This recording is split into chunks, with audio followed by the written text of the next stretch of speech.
Salam saudara-saudara, kita akan menikmati firman Tuhan pada Minggu Misericordias Domini pada hari ini tanggal 26 April tahun 2020. Sebelumnya kita bersatu dalam doa. Ya Tuhan Allah kami, Allah yang penuh kasih, Allah yang menuntun kehidupan kami. Kami senantiasa bersyukur kepadamu ya Tuhan. Dan pada saat ini, dalam suasana penuh kesederhanaan, kami boleh beribadah, memuji, memuliakan Engkau. Dan sejenak kami disapa oleh firman-Mu. Kiranya Tuhan menguasai hati, jiwa, pikiran kami. Sehingga firman-Mu Tuhan menjadi penuntun bagi kami dalam kehidupan ini. Amin. Saudara-saudara yang berbahagia, firman Tuhan dari Roma 3 ayat 1 sampai 8 saya bacakan bagi saudara-saudara sekalian. Demikian firman Tuhan. Jika demikian, apakah kelebihan orang Yahudi dan apakah gunanya sunat? Banyak sekali dan di dalam segala hal. Pertama-tama, sebab kepada mereka lah dipercayakan firman Allah. Jadi bagaimana jika di antara mereka ada yang tidak setia? Dapatkah ketidaksetiaan itu membatalkan kesetiaan Allah? Sekali-kali tidak. Sebaliknya, Allah adalah benar dan semua manusia pembohong.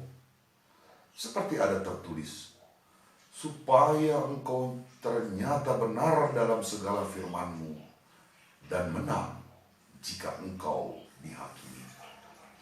Tetapi jika ketidakbenaran kita menunjukkan kebenaran Allah, apakah yang akan kita katakan? Tidak adilkah Allah? Aku berkata sebagai manusia, jika ia menampakkan murkanya? Sekali-kali tidak. Andai kata demikian, bagaimanakah Allah dapat menghakimi dunia? Tetapi jika kebenaran Allah oleh dustaku semakin melimpah bagi kemuliaannya, mengapa aku masih dihakimi lagi sebagai orang berdosa? Bukankah tidak benar fitnahan orang yang mengatakan bahwa kita berkata, marilah kita berbuat yang jahat, supaya yang baik timbul daripadanya. Orang semacam itu sudah selayaknya mendapat hukuman. Sedemikian jauh pembacaan firman Tuhan dari Roma 3 ayat 1 sampai 8. Saudara-saudara yang kekasih, sudah sebulan ini kita di Indonesia mengalami pandemi corona. Keadaan ini tentu sangat membuat kita tertekan. Kita belum paham sepenuhnya tentang corona ini, sehingga banyak pertanyaan yang dapat dimunculkan. Apa itu corona? Siapa yang membuat? Mengapa? Bagaimana? Dan berapa lama lagi ini berlangsung? Itu adalah pertanyaan-pertanyaan yang muncul dalam diri dan pikiran kita, tapi juga tidak mudah untuk dijawab. Situasi corona juga memaksa kita mengalami tekanan, di mana kita harus berubah dalam kehidupan saat ini. Tinggal di rumah saja. Corona menimbulkan kekhawatiran dan menakutkan. Sulitnya menjawab pertanyaan sekitar corona ini, dan beratnya tekanan membuat kita mempertanyakan Tuhan. Mengapa Tuhan membiarkan peristiwa ini? Apa dosa yang kami perbuat? Apakah Tuhan sedang murka? Di manakah keadilan dan kesetiaan Tuhan? Allah adalah benar. Demikian Paulus secara tegas dalam nats renungan ini. Allah telah mempercayakan firman Tuhan pertama-tama memang kepada orang Yahudi. Allah memberikan firman itu kepada mereka agar mereka taat kepada firman itu sebagai penuntun hidup mereka. Mereka seharusnya menghidupi diri mereka dengan firman itu. Namun mereka jauh dari hal itu. Mereka memang melakukan sunat yang memang disinggung dalam firman itu. Itu sebabnya dikatakan dalam Roma 2 ayat 25. Sunat memang ada gunanya jika engkau mentaati hukum Taurat. Tetapi jika engkau melanggar hukum Taurat, maka sunatmu tidak ada lagi gunanya. Sesungguhnya, sekalipun mereka melakukan sunat, itu bukan karena firman itu. Mereka melakukan itu hanya karena tradisi saja.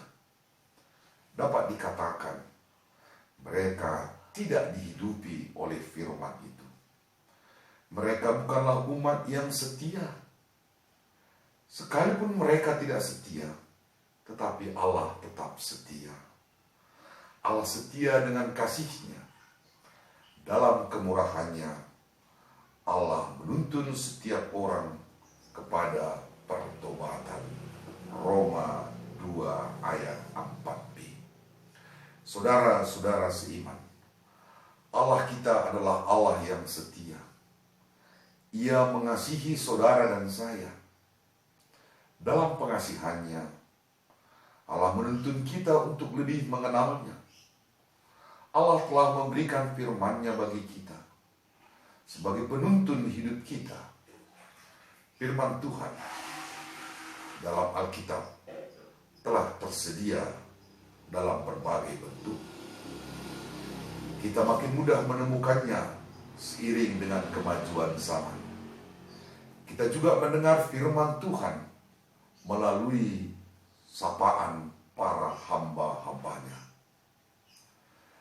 Namun sejauh mana kita memahami dan memperlakukan dalam kehidupan ini? Adakah firman Tuhan mengubahkan kita dengan tuntunan firman itu? Atau hidup kita hanya sebagai tradisi saja? Jika kita mau menolong atau memberi sesuatu kepada orang lain, benarkah itu didasari oleh firman Tuhan? Atau sekedar take and give saja? Bukankah juga banyak perbuatan baik kita hanya sekedar popularitas saja? Adakah semua itu kita lakukan didasari dan digerakkan oleh kasih Kristus? Adakah ibadah yang kita selenggarakan selama ini demi kemuliaan Tuhan? Bukankah kemegahan dan fasilitas gereja yang utama? Bukankah kemegahan dan fasilitas gereja yang utama? Sementara pertumbuhan iman stagnan saja. Bahkan tak sedikit yang merasakan makin kering.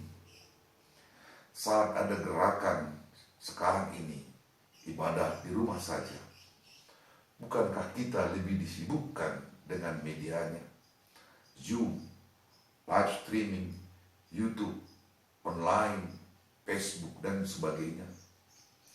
Bukankah sebenarnya di dalam Alkitab ada juga ibadah di rumah saja dengan fasilitas yang jauh dari memadai, tapi mereka bisa lakukan? Rasanya pertobatan menjadi yang penting kita gumuli lebih dalam agar kita boleh menjadi manusia yang setia kepada Tuhan. Allah tetap setia. Peristiwa saat ini bukanlah murka Allah. Saya mengimani Allah tidak melibatkan diri atas perbuatan corona ini. sebab Allah itu baik dan setia.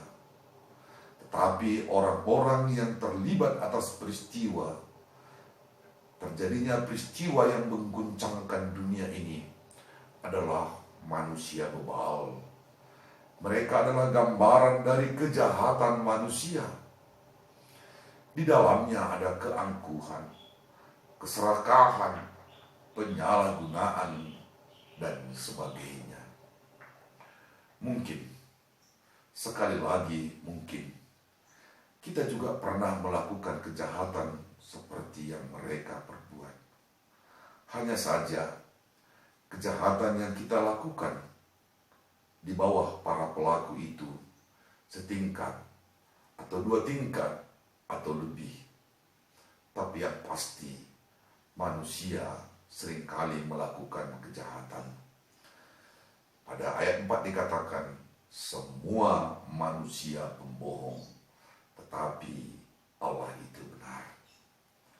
Saudara-saudara yang kekasih, situasi saat ini boleh mengajar kita untuk lebih mengenal Allah dan untuk mengenal diri kita, sejauh mana kita setia kepada Allah yang setia itu. Allah tidak sedang menghukum kita, melainkan menuntun kita untuk hidup dengan firman-Nya. Kiranya pandemi corona ini segera berakhir dan kita memulai hidup baru. Amin. Kita berdoa. Tuhan Allah yang baik, Allah yang penuh kasih, melalui firman-Mu Tuhan, kami boleh merenung, mengintrospeksi diri kami ya Tuhan. Apakah kami setia selama ini kepada-Mu? Kami menyadari Tuhan, kami jauh dari kesetiaan, kami jauh dari kasih. Ampuni kami ya Tuhan. Biarlah melalui firman-Mu ini, kami diajar untuk juga setia kepada-Mu Tuhan, untuk taat melakukan firman-Mu. Terima kasih ya Tuhan.